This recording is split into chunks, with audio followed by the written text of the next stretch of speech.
Oke guys, pada kesempatan kali ini persamaan diferensial order 2 yang akan kita bahas. Persamaan diferensial order 2 memiliki bentuk umum seperti ini, di mana y double aksen itu sama dengan d kuadrat y per dx kuadrat.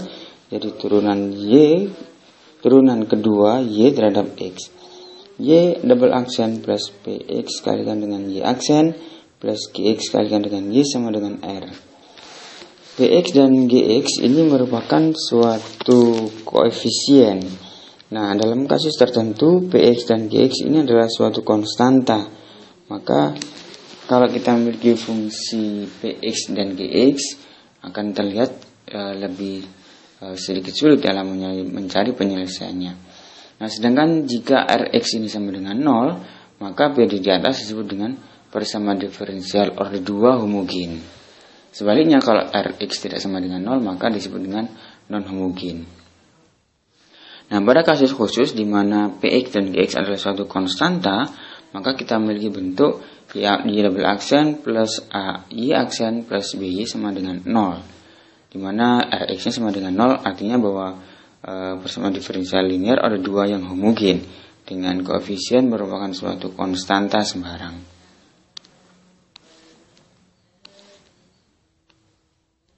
Nah, dalam mencari solusi persamaan diferensial order 2 homogen, kita asumsikan bahwa y itu adalah sama dengan e pangkat rx. Persamaannya akan menjadi seperti ini dengan cara kita substitusikan. Kalau kita misalkan bahwa y sama dengan e pangkat rx, maka kita memiliki y aksen itu sendiri sama dengan r e pangkat rx. Sedangkan y double aksen akan sama dengan r kuadrat e pangkat rx. Sehingga kalau kita substitusikan maka kita akan memiliki, kita substitusikan ke sini gitu, kita akan memiliki r kuadrat e pangkat rx plus a kalikan dengan r e pangkat rx gitu kan, plus b kalikan dengan e pangkat rx sama dengan 0. Kita keluarkan e pangkat rx-nya. E pangkat rx. Kita memiliki r kuadrat plus ar plus b kan sama dengan 0. Nah, karena e pangkat rx tidak mungkin sama dengan 0, maka pasti ini sama dengan 0. Sehingga nanti persamaan diferensial order 2 tersebut akan kita selesaikan dengan cara mencari akar-akar dari r kuadrat plus ar plus b sama dengan 0. Ini disebut dengan persamaan karakteristik. Persamaan karakteristik. Ya, persamaan karakteristik. Nah, otomatis dari sini kita memiliki 3 kemungkinan dalam mencari akar-akar persamaan kuadrat. Di mana kemungkinan yang pertama yaitu akarnya adalah real yang berbeda. Nah, kalau sudah memiliki akar real yang berbeda, maka solusi basisnya yaitu y1 sama dengan r1x dan y2 sama dengan r2x. Nah, dari sini kita bisa memiliki solusi umum, di mana solusi umumnya merupakan kombinasi dari 2 buah solusi basis. Sehingga bisa kita tuliskan y sama dengan c1 e pangkat rx plus c2 e pangkat r2x gitu ya. Oke, ini adalah solusi untuk akar real yang berbeda. Berikutnya untuk akar real yang sama bagaimana? Akar real yang sama agak sedikit berbeda. Memiliki solusi basis di mana solusi basisnya dua-duanya sama. Misalkan y sama dengan y1 sama dengan e pangkat rx, maka y2 harus sama dengan e pangkat rx juga. Namun karena kita harus mencari kombinasi yang konkret, maka kita misalkan y2 itu sama dengan x kalikan dengan rx, x kalikan dengan e pangkat rx, sehingga solusi umumnya kita memiliki bentuk seperti ini. Nah, sedangkan kemungkinan yang ketiga yaitu kita menemukan akar yang imajiner, tidak real, jadi akar imajiner. Kembali akar imajiner kita akan memiliki 2 kemungkinan yaitu plus dan minus. Misalkan akar imajinalnya R1 sama dengan U plus WI, R2 sama dengan U min WI. Maka sebenarnya kita bisa tuliskan dengan hal yang sama, yaitu solusi basisnya yaitu Y1 sama dengan E pangkat R1X dan Y2 sama dengan E pangkat R2X, di mana R1 itu sendiri sama dengan E pangkat U plus WI kalikan dengan X gitu kan. Di sini kita punya E pangkat U min WI kalikan dengan X. Oke, di sini kita bisa pisahkan. Ini karena dalam kurung ya. Maka kita punya E pangkat UX dikalikan dengan E pangkat WIX gitu kan. E pangkat UX kalikan dengan E pangkat WIX. Ingat bahwa E pangkat bilangan kompleks kita bisa transformasi atau kita bisa ubah ke dalam bentuk cis cos plus I. Sehingga di sini kita akan memiliki E pangkat UX gitu kan, kalikan dengan cos WX plus I sin WX. Nah, seperti ini. Kemudian begitu juga yang ini. Kita akan memiliki E pangkat UX kalikan dengan cos WX gitu kan, cos WX plus I minus ya, karena di sini kita memiliki minus gitu kan, minus sin I kalikan dengan sin WX. Nah, dari sini kita memiliki asumsi bahwa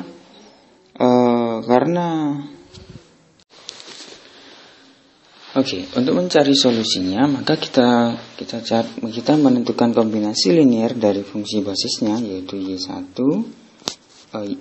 Y sama dengan C1 Y1 plus C2 Y2, di mana Y1 kita memiliki ini ya, Y2 kita memiliki yang ini.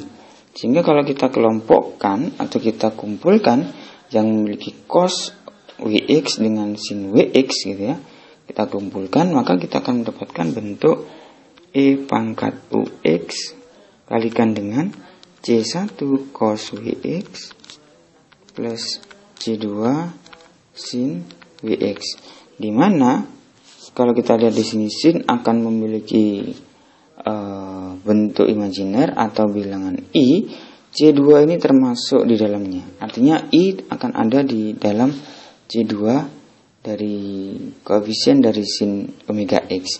Sehingga bentuk secara umumnya untuk solusi dari persamaan diferensial tersebut yaitu bentuknya adalah seperti ini. E pangkat UX C1 cos WX plus C2 sin WX. Oke, kita lanjutkan ke contoh soal. Dalam contoh soal, untuk solusi persamaan diferensial order 2 yang homogen ini sangat mudah sekali, karena kita hanya menentukan persamaan karakteristiknya, kemudian kita substitusikan ke dalam solusi umum yang sudah kita jelaskan sebelumnya barusan.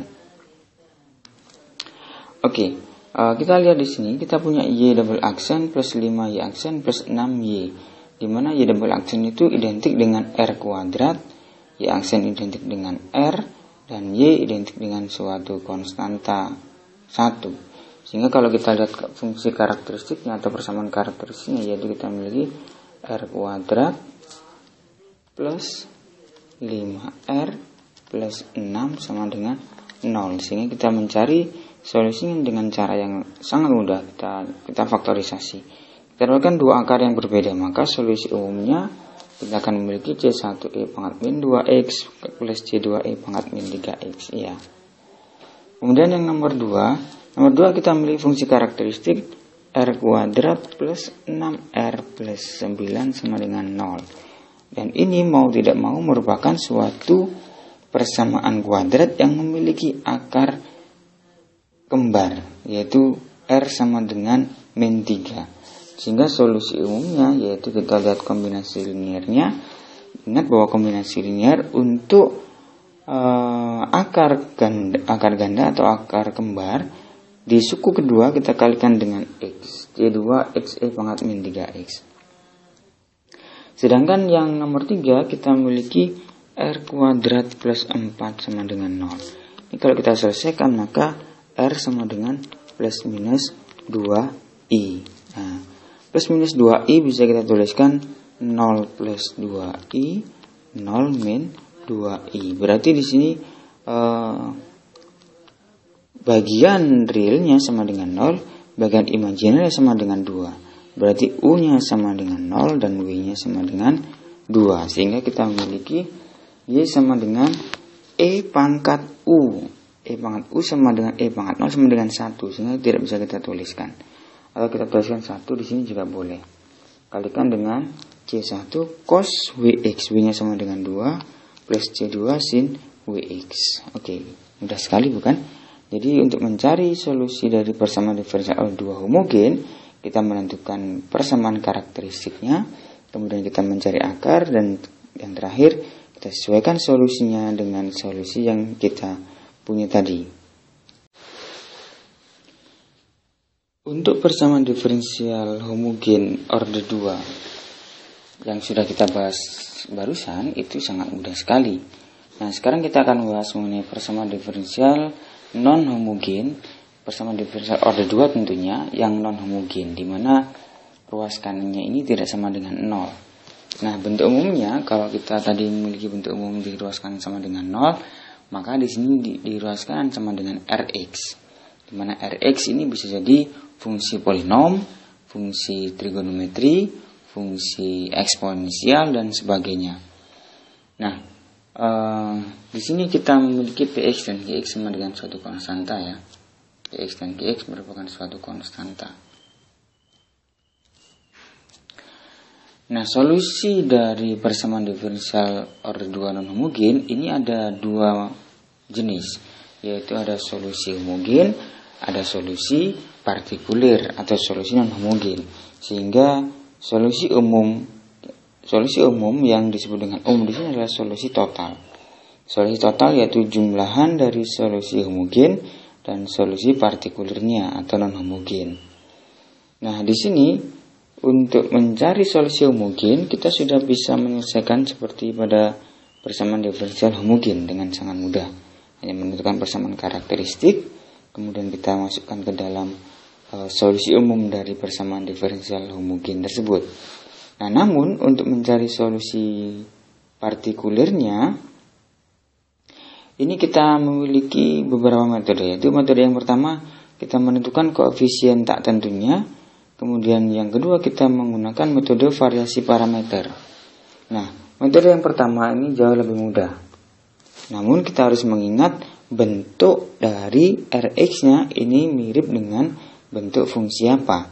Sehingga kita mencari koefisien yang kita sesuaikan dengan bentuk yang ada. Jadi ada dua jenis solusi, solusi homogen dan non homogen atau partikulir. Sedangkan solusi umumnya adalah solusi total. Solusi homogen ditambah dengan solusi partikulir.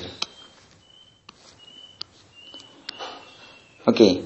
Nah, kalau kita lihat Rx ya, Rx bahwa Rx ini bisa jadi fungsi polinomial, bisa jadi fungsi eksponensial dan sebagainya, maka di sini kita akan menjelaskan sedikit bentuk dari Rx. Kalau Rx-nya adalah E pangkat mx, artinya eksponensial berpangkat mx, maka nanti kita akan mengambil pemisalan YP-nya atau solusi partikulirnya, yaitu A kalikan E pangkat mx. Tujuannya apa? Tujuannya kita mencari koefisien atau konstanta A. Sedangkan kalau kita memiliki Rx sama dengan X pangkat N, maka YP-nya kita ambil polinomial yang berderajat N pula. Nah, setiap polinomial memiliki konstanta. Nah, konstanta itulah yang akan kita cari.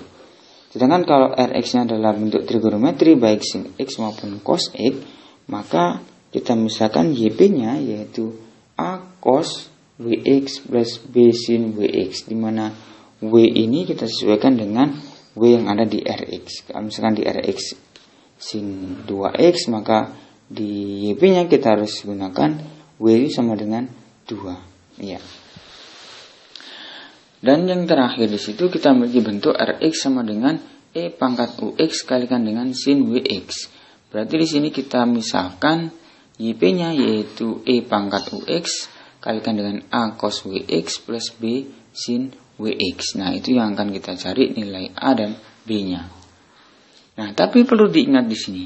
Nah, di sini ada catatan bahwa solusi parsial ini tidak boleh muncul pada solusi homogennya. Jika hal ini terjadi, maka kita harus mengalihkan kasus tersebut atau solusi khusus tersebut dengan X atau X kuadrat, sehingga tidak lagi memuat solusi homogen. Apa maksudnya ini? Misalkan kita memiliki solusi homogen itu, ya seperti ini ya, penjelasannya singkat, nanti lebih detailnya ada di contoh, lebih mudah. Misalkan kita memiliki solusi homogen, di mana solusi homogennya yaitu E pangkat X, gitu kan, E pangkat X. Kemudian kita memiliki Rx juga E pangkat X. Rx sama dengan E pangkat X. Maka YP-nya, ini kita tidak boleh langsung mengambil A E pangkat X, tidak boleh ya. Tidak boleh. Nah, ini tidak boleh. Apa yang harus kita lakukan? Nah, kita harus kalikan dengan faktor X atau X kuadrat. Bisa X, bisa X kuadrat. Karena E pangkat X adalah bagian dari solusi homogennya. Sehingga nanti YP-nya yang harus kita ambil, YP sama dengan A X E pangkat X. Nah, ini yang betul. Nah, jadi seperti itu. Nah, contoh lagi, ini yang paling sering muncul atau paling sering terlupakan ya. Seandainya solusi homogen ini mengandung suatu konstanta. Misal, saya punya solusi homogennya adalah C1 E pangkat X plus C2. Nah, ini konstanta karena mungkin di sini E pangkat 0X. Nah, ini adalah konstanta. Nah, seandainya Rx-nya ini adalah suatu polinomial di mana misalkan kita punya X kuadrat gitu kan, maka YP-nya apa yang harus kita ambil? YP yang harus kita ambil yaitu AX kuadrat plus BX plus C, ini kan. Betul seperti ini. Nah, kalau seperti ini kita lihat bahwa solusi parsial ini tidak boleh muncul pada solusi homogennya. Di sini kita memiliki solusi homogen yang ada konstantanya. Di sini juga memiliki solusi yang ada konstantanya. Nah, ini tidak boleh. Apa yang harus kita ambil? Yang harus kita ambil yaitu YP kita kalikan dengan X. X kalikan dengan AX kuadrat plus BX plus C. Sehingga di sini tidak ada konstanta. Yang ada adalah C kalikan dengan X. Nah, ini yang paling sering terlupakan atau paling sering tidak diperhatikan. Sehingga kita bisa mencari solusi, namun solusinya loh, kok jadi seperti ini, harusnya seperti ini. Nah, kita kehilangan X di sini. Oke, ini catatan untuk yang solusi parsialnya tidak boleh muncul pada solusi homogennya, sehingga kita harus kalikan dengan X atau X kuadrat. Contoh untuk PD order 2 non homogen dengan Rx sama dengan E pangkat min X. Nah, dari sini kita mencari dua solusi. Yang pertama solusi homogen, yang kedua solusi partikuler. Solusi homogen kita mencari persamaan karakteristiknya terlebih dahulu, di mana kita akan mendapatkan persamaan kuadrat. Kemudian kita cari solusi homogennya dengan mudah. Kita dapatkan solusinya yaitu seperti ini, C1 E pangkat 2X dan C2 E pangkat X. Nah, kemudian kita lihat Rx-nya. Rx-nya adalah E pangkat min X. E pangkat min X. Maka YP-nya yang harus kita ambil yaitu YP sama dengan A E pangkat min X. Ya, betul sekali. Kita mencari Y aksen P, kita mencari Y double aksen P. Semua ini kita substitusikan ke dalam persamaan ini. harus sama dengan E pangkat min X.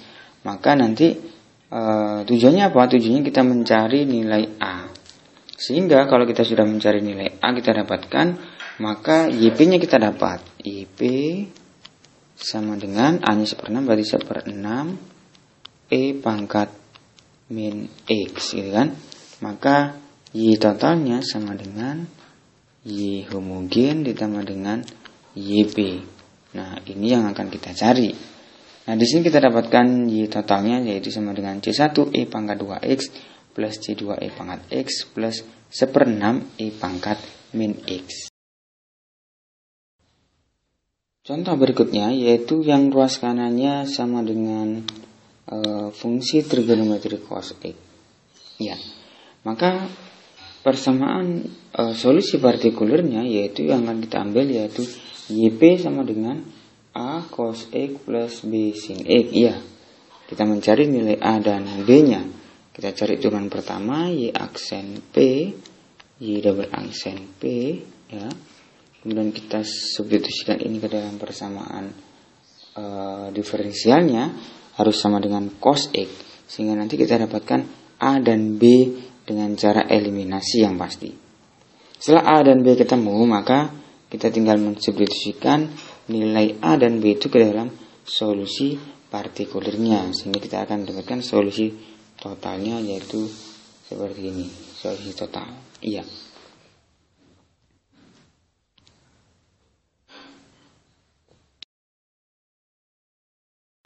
Oke, nah kalau yang sudah kita bahas sebelumnya itu adalah persamaan diferensial homogen dengan solusi umum.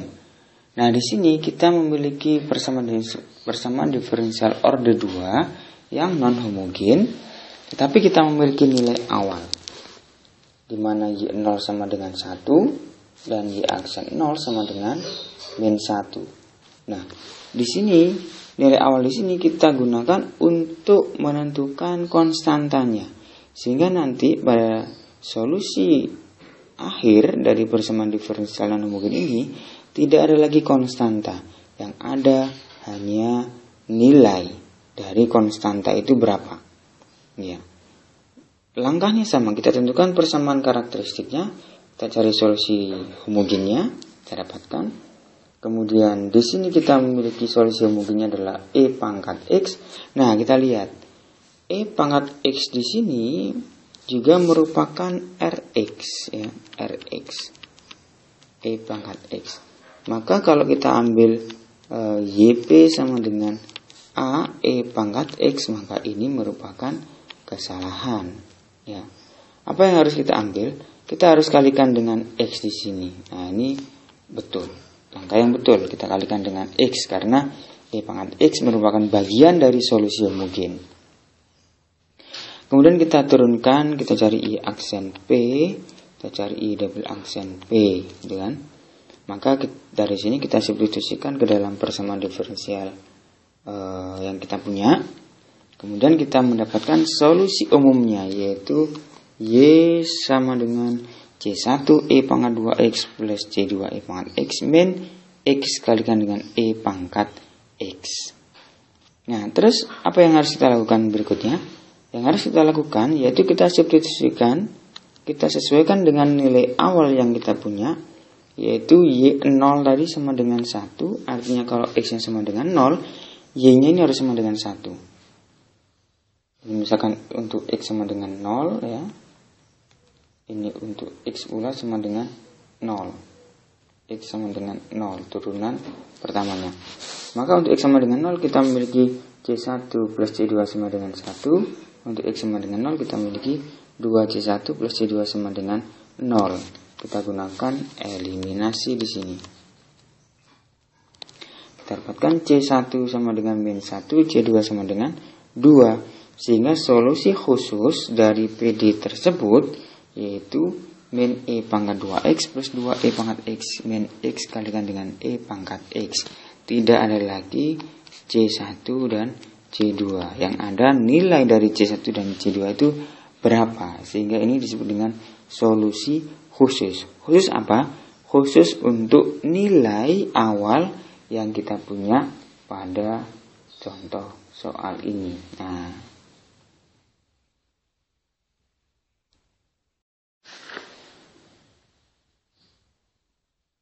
oke, jadi demikian penjelasan dari persamaan diferensial untuk yang order 2, baik itu yang homogen maupun yang non homogen. Untuk selanjutnya kita akan latihan soal dengan 13 soal, kita akan coba menyelesaikan semuanya.